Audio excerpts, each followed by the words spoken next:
Hi, welcome to this month's background building video. I did originally film this background as a video. However, when I look back at the footage, I was kind of whispering a bit, so I thought I'd do it again and just use some different colours.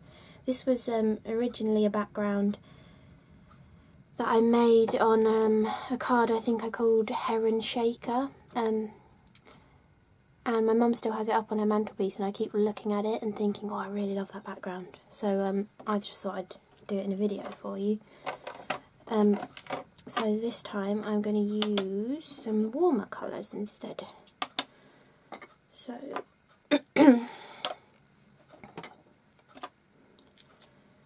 so first of all, to make this kind of background, I like to attach my paper to my glass cutting mat just to stop it from moving around so much.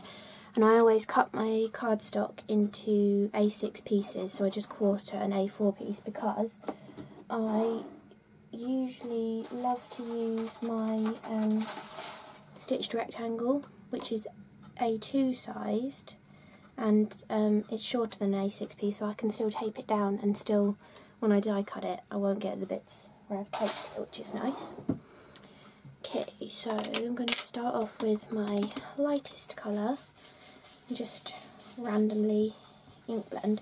So to ink blend, you kind of get more used to it the more you do it, and as your sponges get more full of ink, it's less blotchy too. But you basically want to work the ink onto the page with a circular motion, and you sort of tap the ink pad and you can go onto the mat first to make sure you don't get too many harsh lines, if you like.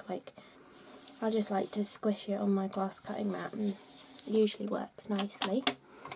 I think in that one I did only use 3 colours, but I thought I will go 4 colours on this one, because there's not actually that much of a difference between mustard seed and spiced marmalade. And I'm using mustard seed, spiced marmalade, abandoned coral and picked raspberry. I really like this combination together. And I think there's nearly all of those colours in the oxides now, so you could use the oxides too if you wanted. It would just give a chalkier look to the design.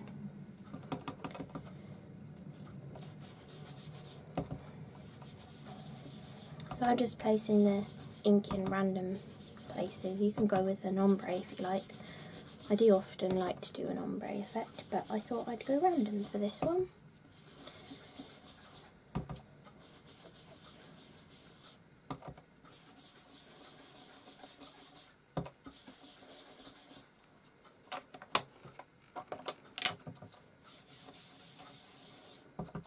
Okay, and then picked raspberry.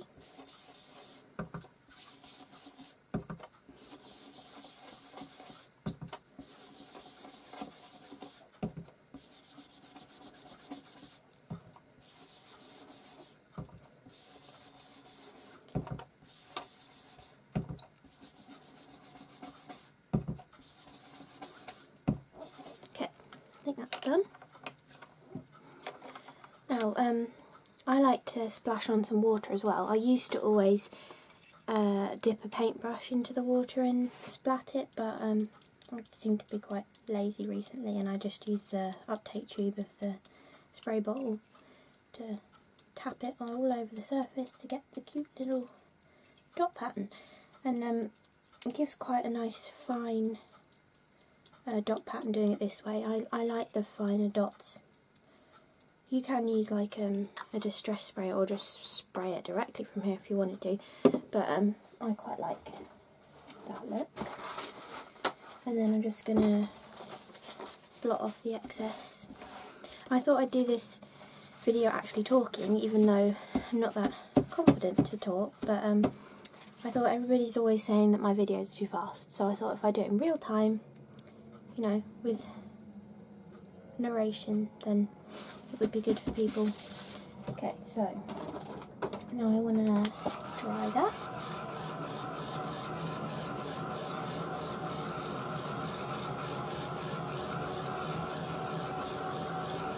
Then I want to add on some tone-on-tone stamping. I mean, it does look quite splotchy when you stamp in distress inks, but it actually does soak in quite nicely to the paper and you don't really notice, because on this one it did look rather blotchy, but it doesn't now it's dried. I can use this one. I just got this new acrylic block off of Amazon, and that's not big enough. Try this one. Okay, so now I'm going to stamp with a few of the distress colours to do some overstamping, and I like to try and stamp roughly over the same area as the where I ink blended that colour. It is nice when it overlaps onto different areas though as well, but I tend to aim for that area.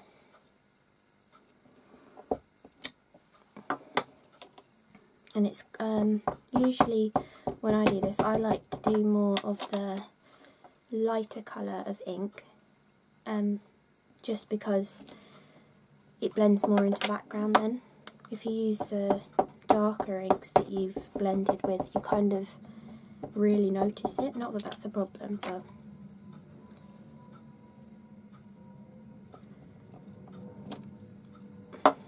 okay, one orange I think, and then do abandoned coral.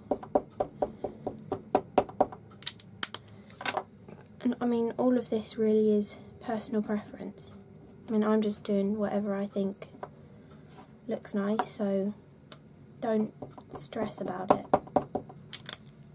The whole point of crafting is just to have fun. So, okay, and then picked raspberry.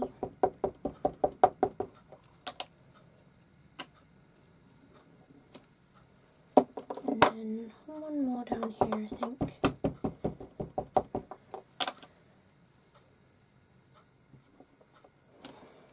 There we go.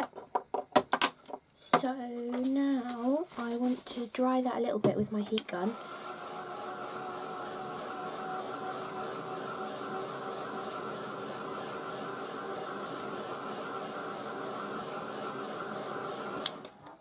Then I want to add some extra interest, so I'm going to use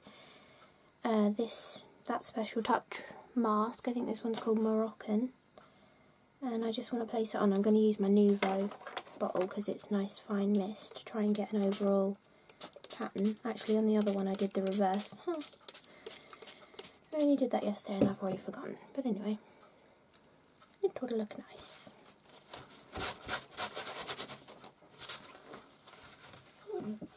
Okay, so just want to leave that for a few seconds while the water reacts with the ink. You can blot it off, or you can just dry it, or both.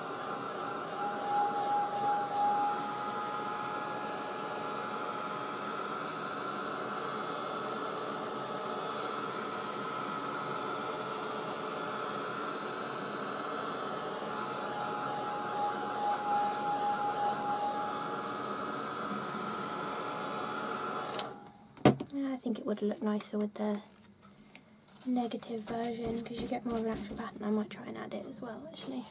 So for the negative version, you literally want to spray your stencil and then you want to flip it and press it onto your work. And I just like to roll my kitchen roll over the top of it just to press it down. I mean, this might look a bit messy now because I've done it both ways on the same piece, but hopefully we'll get a bit of nice pattern. I love the ghosting technique, and I use it quite a lot in my art journaling too, because you don't make too much of a mess because you're just spraying with water, which is good. Because I find when I use spray inks, I get it everywhere. Hence why I usually use a washing up bowl in my videos to catch all of the water, all the colour spray.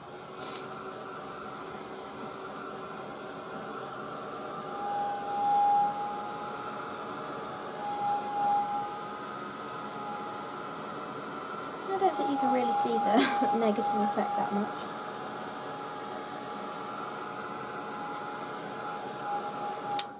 But anyway, it all just adds texture to the background. Yeah, you can't really see it at all, but anyway, So that's our initial background, and now I'm going to add on some gilding polish through a stencil.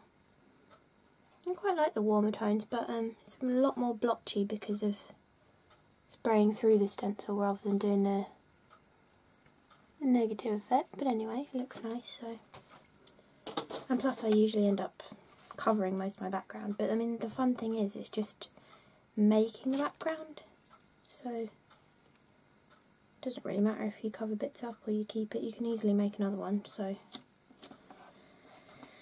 okay, so I want to do some gilding polish. I'm going to use the pink, but it comes with an applicator, which is great when you want to go over just a flat piece of card or you want to pick up the raised bit of an embossed image. However, if I squish this over here, it's going to catch on all the edges and mess up this sponge, and I don't want to do that. So I am going to find a piece of cut and dry foam. I usually keep all my pieces in these. Oh, that one's empty. Oh no, that one has glitter on it. That's for my pink flambe Nouveau Mousse, but I might find another piece of cut and dry. Hang on. Okay. So these Tonic Tim Holtz scissors are fabulous for cutting this. I used to always struggle trying to cut this into nice squares, but since I've had those scissors, it makes it so much easier. Just snip and done. Right. Okay, so I'm just gonna work with the middle damask pattern. You can tell I've been using it for the blue, but it's just this gilding polish really does quite stick to your stencil, so I'm just going to go with the middle one so I don't have to clean the entire stencil up afterwards. So to apply this to your sponge, you just want to sort of dip it in, squish it on the side. I like to squish it into my mat too to actually get it into the sponge as well. And then you just want to place these randomly wherever you want them. Don't think about your backgrounds too much. That's what I do.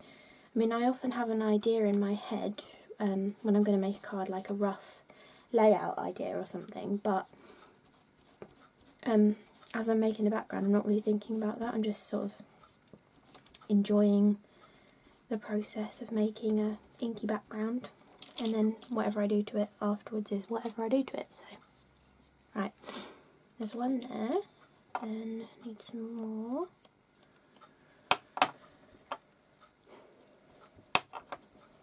I'll put another one here.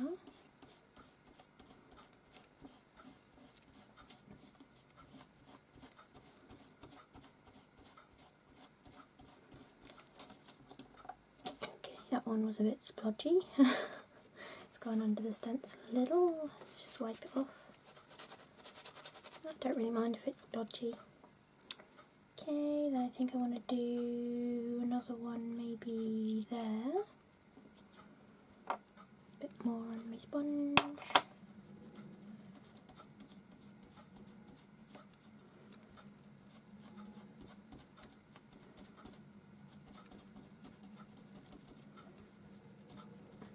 You sort of want to use more of a pouncy action because this mask has got quite a few delicate pieces to it. That looks good. Then to balance it, I think I need a little bit more down here.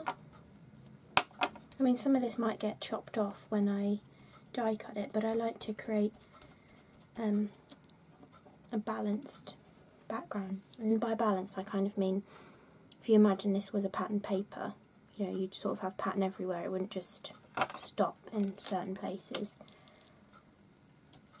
It makes sense in my head. I'm not sure if that really makes sense out loud, but that's how I tend to work. I don't really verbalise what I do usually, so sorry if none of this makes sense. But people want me to talk, so I'm talking.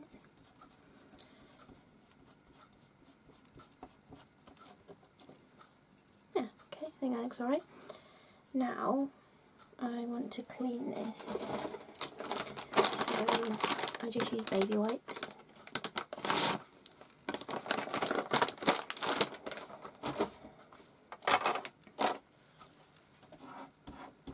And, oh, I don't want to damage it. It doesn't always come off that easily, but it's not too bad because it is water-based, this Gilding Polish. You could use Nouveau Mousse too. I'm not just like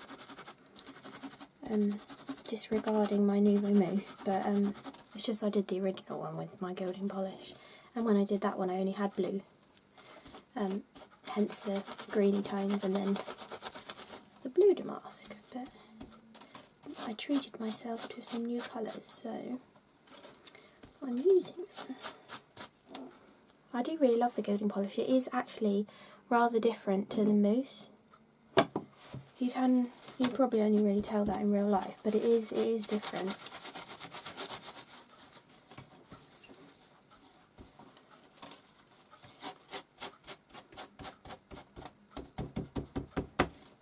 Yeah, that's clean enough, I think. Okay, so I also want to add some splashes on.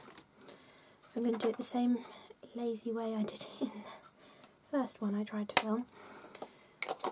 So you just want to take a little bit out of the pot, then I'm just going to spray it with a little bit of water, mix it up, and then I'm just going to be really lazy, and instead of having to go and wash up a paintbrush, I'm just going to splat it off my palette knife, which you do get a few random big splodges, but it looks quite good. Splats are probably a bit bigger than I'd usually want, but anyway, I don't think it matters too much.